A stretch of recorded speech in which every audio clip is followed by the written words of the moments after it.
I want to shift gears quickly here to talk about what motivates you guys to doing this. Something that I like to talk about always in the Meta-Analysis Academy is not just about the publications and the research, but it's the career implications for all of us. And I'll start here with my own story. If you guys are listening, you may not know this, and if you do, just bear with me for a minute. But I started doing research more or less at the level of a PGY1 internal medicine resident. I matched into internal medicine with some research, but not a high volume research. And then at the University of Miami, it's a very clinical program, probably as it is in your program, Nelson. It's very busy. But as someone who wants to do a competitive residency, all of us in fellowship, internal medicine, cardiology, we got to get research done. So I joined the internal medicine residency with this mindset. I just have to get research and publications done. And then I learned how to do meta-analysis as a way out. We all know the difficulties of doing research, during medical school, as a resident, even as a fellow and attending. So I learned how to do meta-analysis, and my goal initially was a fellowship. So because that's actually how I started. And during residency, I did about 20 publications plus abstracts, more than 50 at conferences like this, like the American Heart Association. It paid off. It helped me to match at a great program. I matched at Johns Hopkins. I did a chief year like Nelson here.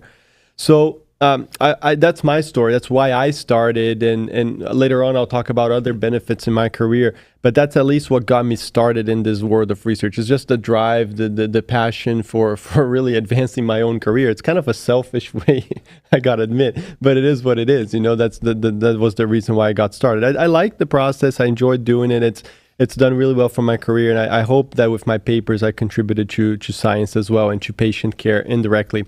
But I want to go around and ask you guys, is that the main motivation for you as well, to doing this research, these publications? Totally fine if it is. It was for me.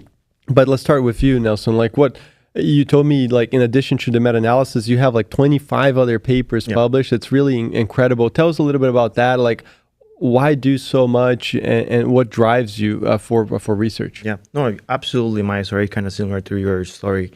I mean, I'm currently working in a hospital, which is very very busy in terms of clinical work.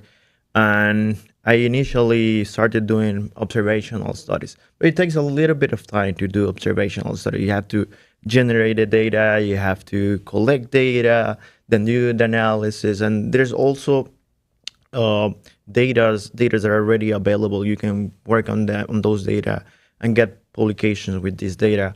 But like during residency, you have a limited amount of time, right? You have a limited amount of time each day, and also you have a deadline to apply to fellowship. We start to apply during our second year, which is kind of different from my country. Like in my country, we used to apply when you were in third year. So you have a period of 3 years to get, a more competitive curriculum. You match and you start residency, and then you have right 1 away. month of transition, and you're already worried about the next step. Right It's away, great. exactly.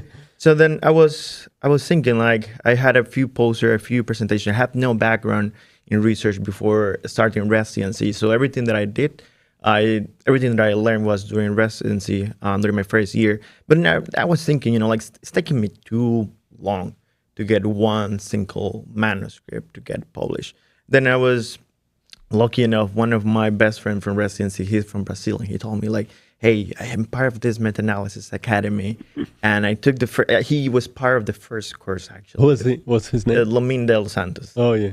Yeah, and Lamin told me, like, Nerson, you're really into research, you're into cardio, you need to be part of this.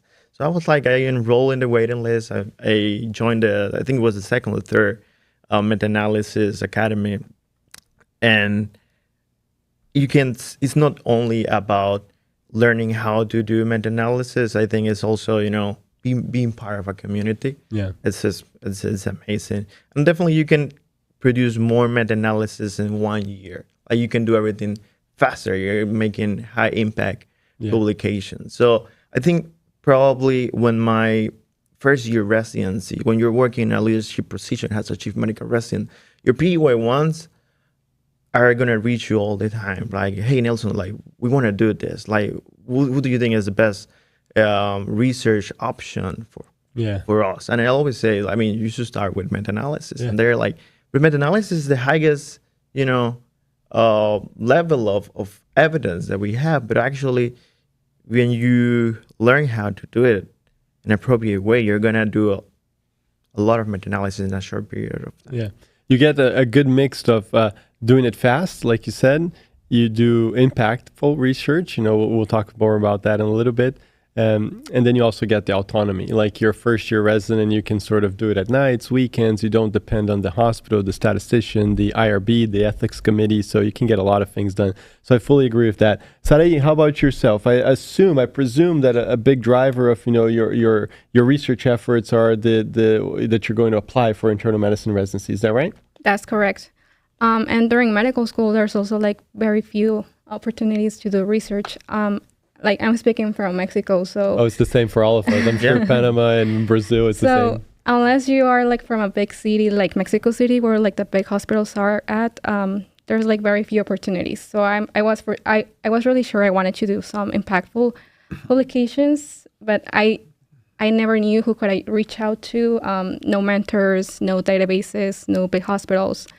Fortunately, I did get to do my last year of medical school in research. But I'm very glad because the meta-analysis showed me a lot of research concepts that I wasn't very sure about, and I could apply them for meta-analysis and for observational studies, and also the timing for sure. For example, for this last year of research that I did at Mexico City, my first publication, observational study, it took me like 11 months. Wow. And there's a lot of components that play a role here, like getting the data, learning how to do statistics, a lot of components. But compared to a meta-analysis, we got it done like, we'll say, 3 months. But I mean, it could have been faster. That's the first one. I mean, the first one takes a long time, a longer time. Exactly. But it's still so much faster than any other type of research. Like you mentioned, your other project took 11 months. Nelson, also with his observational studies, it just takes some time. So you're applying for internal medicine residency when? Which cycle? So I'm going to be applying next year for Match 2026. 2025 for a Match 2026. Correct. Are you done with the steps? No, I'm in the process of step 1 or step 2? Step 1. Okay. When is there a date for that? Hopefully early 2025. Okay. I'll come back to you in a little bit because actually, if you don't mind commenting a little bit on just you're studying for the steps right now, I suppose. You've started doing questions and all of that. How has it been? Now that you know how to do meta-analysis, have you been able to juggle studying for the steps and also getting research done so that you can ultimately have a really strong application? Absolutely. Yeah. For meta-analysis, I like that I can always go back to the website or to the program and review them. And then I also joined like a MetaMasters group. So some of them are very advanced in statistics. So I can always like reach out if I have any questions. But for sure, the amount of time that I've invested or that I thought I will invest is less.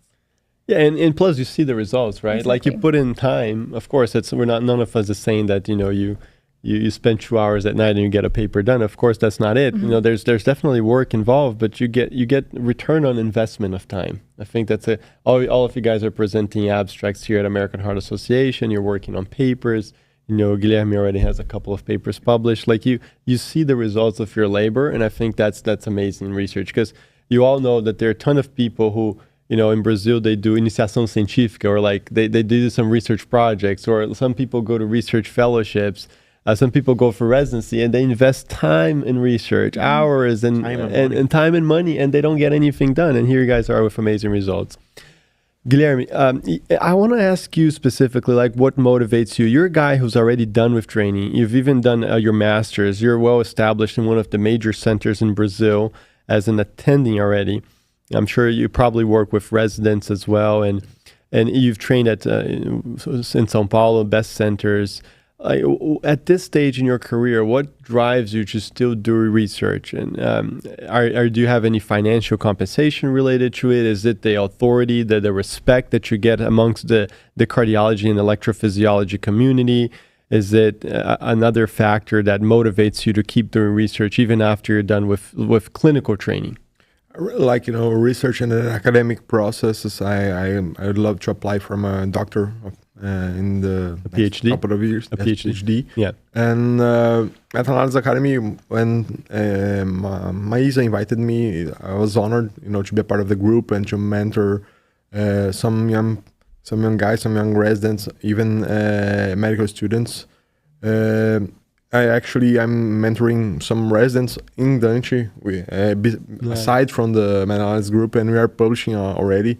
So it's been a really nice year where we learn a lot, not only how to do it, but to get advances in publication and respect for the community of cardiology and electrophysiology. And it's really nice, to stand in the academic field. Yeah, it really makes you stand out, right? I mean, even in academic centers, there's a lot of people who are doing great clinical work, and they've had amazing training, especially the programs where you and I train for internal medicine residency. There are a lot of clinicians in an academic center. But even in those programs, the people who do research, they're treated specially. Like people look at them differently. It's something that you can't really measure, but we definitely get a little bit more of that authority and respect in the community. For sure. Of course, some people also get that by being amazing clinicians. Yeah, I mean, some people are just like outstanding. They're the go-to person to solve a clinical problem. But there's a special treatment, I think, still in general for people who get publications. The residents certainly love it. Yes, especially when we involve them. Yeah, exactly right. And I think it was Nelson who mentioned the community. And